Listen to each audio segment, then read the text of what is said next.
If you're looking for MUT coins to upgrade your MUT game, go to GameRusher.com for cheap and safe MUT coins. You can use my discount code HUB at the website. Use the first link in the description down below and get that upgrade to your game.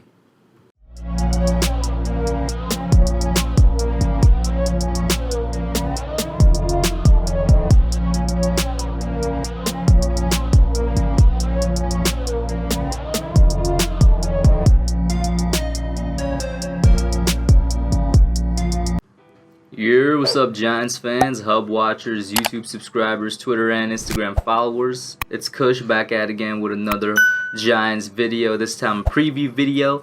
It's kind of weird, I usually never do these webcam actual videos except for my reactions to the game. If you guys follow the community posts, you know what's up. Been really busy this week. I usually make my preview videos over the course of 2 days, Wednesdays and Thursdays.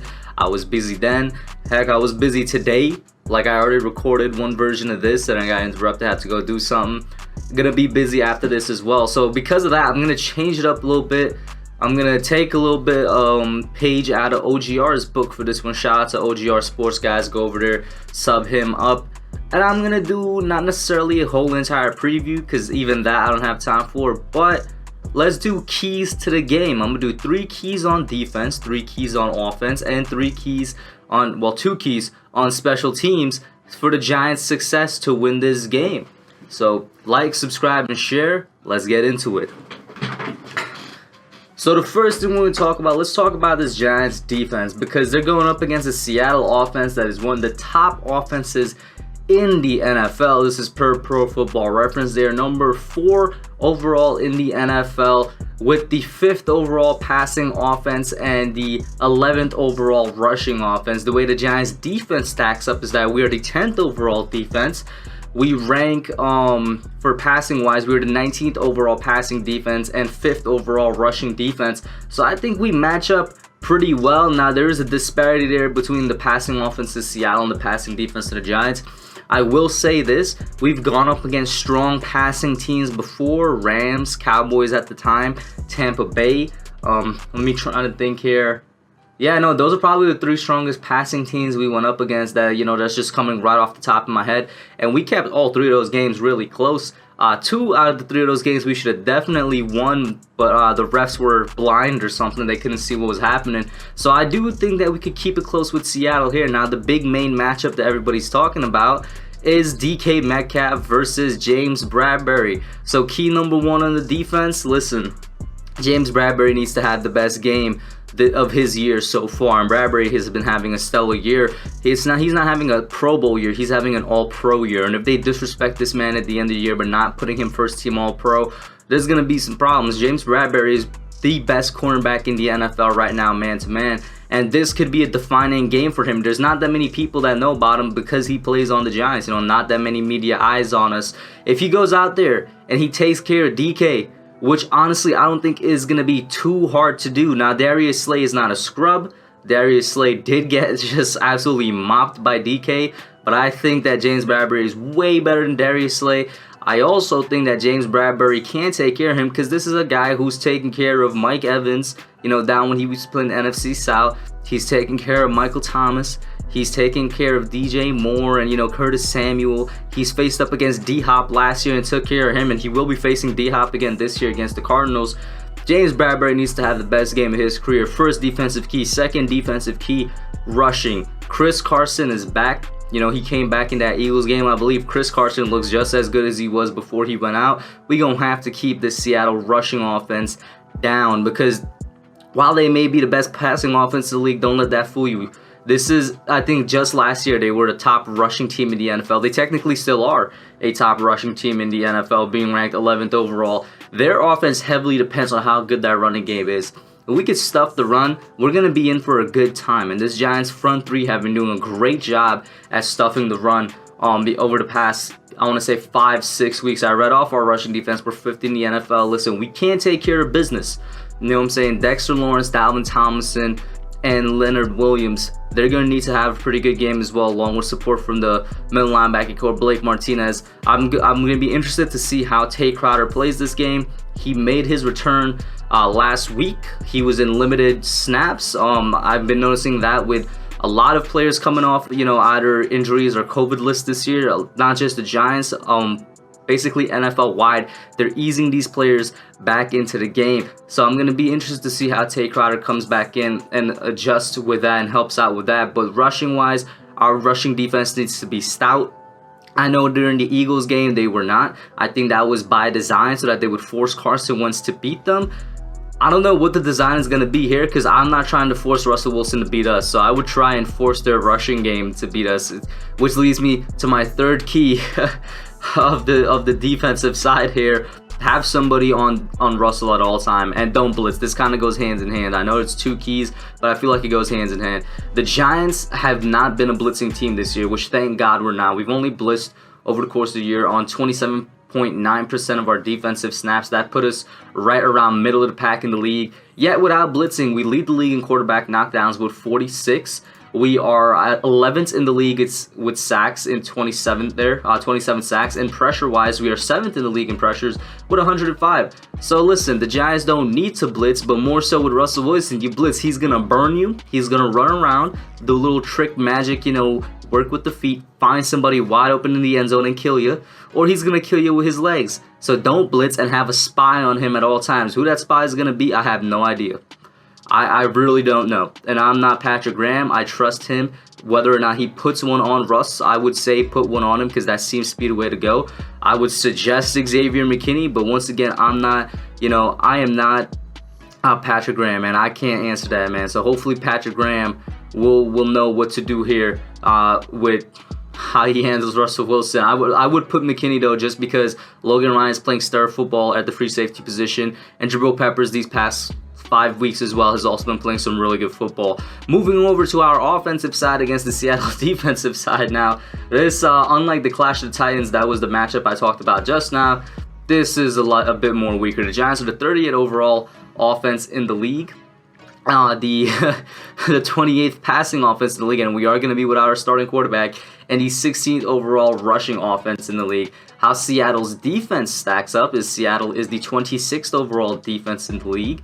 In terms of passing defense, they are the worst, 32nd in the league. So if there's any game that Daniel Jones would miss, thank God it's this one, because we're going up against the weakest pass defense in the league. But rushing wise, they are the 3rd overall rushing defense in the league. And let me quickly speak on Colt McCoy, who is going to be filling in for Daniel Jones. And I guess this goes into my first key here. I trust Colt McCoy to have a good game. The first key, don't turn the ball over. That's all I'm going to ask Colt to do. Colt McCoy is not really known to be a turnover type guy. Now, he is rusty. He even admitted that in the press conference after the Cincinnati game.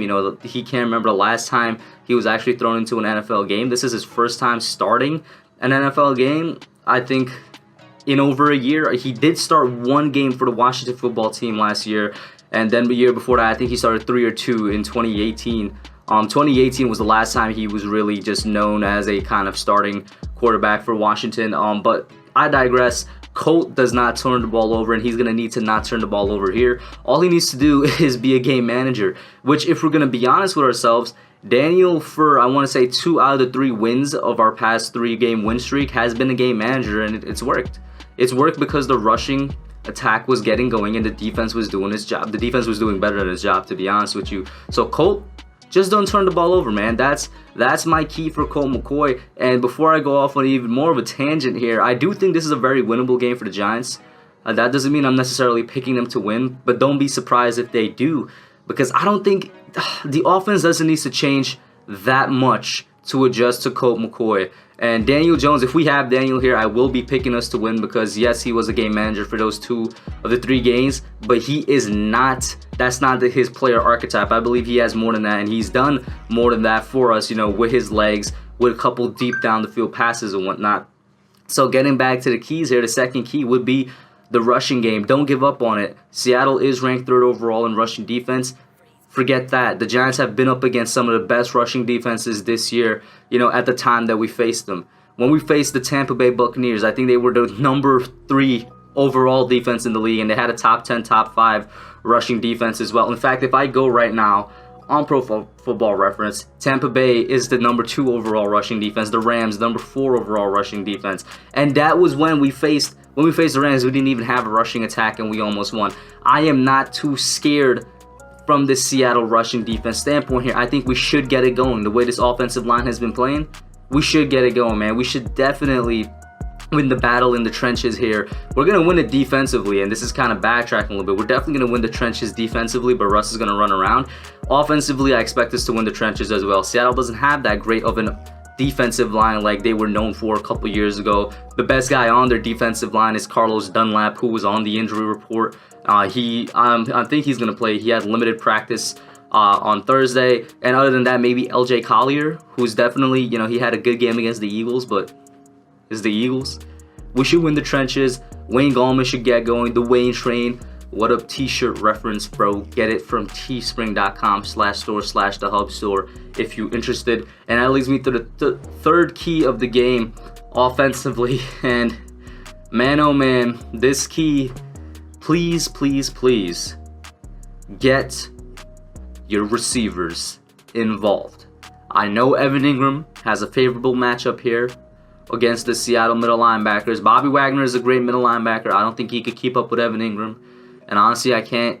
Listen, Seattle has good middle linebackers, but they don't have good coverage middle linebackers. So I know Evan Ingram has a favorable matchup, but I feel like Seattle knows that as well. So they're going to be planning for him.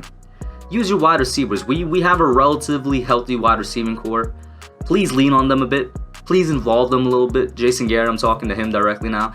Please, you know, have a little bit more complex routes, especially for guys like Sterling Shepard and Golden Tate. I know everybody's talking about Darius Slayton, and I agree. Darius Slayton needs to be involved more. Last week, we're still not sure if he wasn't involved, if it was because of an injury or something or whatnot. But at least get Sterling Shepard involved. Shepard is the most reliable receiver on this team. I say it all the time. I call the games live. He catches any ball that's thrown his way. I mean, the slip, fall, get up and catch last week is just a testament to that. And Shepard isn't just a slot receiver. You know what I'm saying? We've seen to be using him in very short routes and slot routes this year. Sterling Shepard could go deep. He's not now. That's not his main thing, but he can do it. You can send them deep every now and then. You can't send them on a streak. You can send them on a really deep dig or comeback route. Shepard isn't just limited to, you know, drags and slants and outs or you know, short slot routes. Give him something else to run, Jason Garrett, and the same goes for Golden Tate. Both of these guys are yards after the catch kings. Let them do their job with yards after the catch, man. I feel like he's been just kind of teasing us with these receivers, with these routes. It's been a little too simple. And if there's any game to do it against the worst passing defense in the league. Have a little fun with it, you know what I'm saying? And I think Colt McCoy can maybe complete some of those passes. Keeping my, I guess, my expectations in check. He's a backup, but yo, involve these receivers a bit more. Yes, use Evan Ingram if you see a one-on-one, man-to-man matchup. But you better send Evan Ingram down a streak because he will win that, but involve your receivers more. And then going over to the special team side of things, I really only got 2 keys for them. First and foremost, get the man the Graham Slam. Graham the Goat Gano. Godfather Gano. Obi-Wan Kenobi. Listen, man, if we in field goal range, let him kick that thing, bro. I don't really want to see the Giants converting 4th downs with their offense that much this game. I would just let Gano go out there and kick the ball. Let him do his thing. And the second key on special teams, because I expect them to recover from last week, involve a little bit of the tricky plays, man. Involve a little bit of those trick plays. Dallas, that's the game I compared the Seattle game mostly to. We caught Dallas on a couple of trick plays. We could catch Seattle on a couple of these. Now, I'm not saying, Judge, listen here, Father Judge, you've been a great head coach for the New York Giants, man. I'm not saying go out there and run this thing like every time, you know, we send out the punt team or whatnot. But maybe throw in 2, maybe 1 in each half or something. Throw in 2 or 3 trick teams on the special teams. It's been a minute since we've seen that. I want to say it's been like 3 weeks. And maybe there's a correlation between those 3 weeks being 3 wins and 0 special teams fake outs. I don't know, but do something a little bit more with the special teams. It might be necessary for us to score some points. I'm just saying, man. And you know what? I'm going to throw in a 3rd key on special teams now. So I got 3 keys for 3 sides of the ball here. Y'all better recover from last week's blunder. And The special teams better be way better in punt and kick return coverage this week. I want to say last week was just, just an outlier because they're coming off of the bye. We ain't never seen anything like that. But they better have way better tackling and coverage this time. But that's it for now, man. Let me know what you all think. Even though I changed it up, it still went on to be a 14-minute video. Put your thoughts down below. Won't take any more of your time. I'm out. Thanks for watching. Don't forget to like, comment, subscribe, and share. I'll catch y'all in the next one.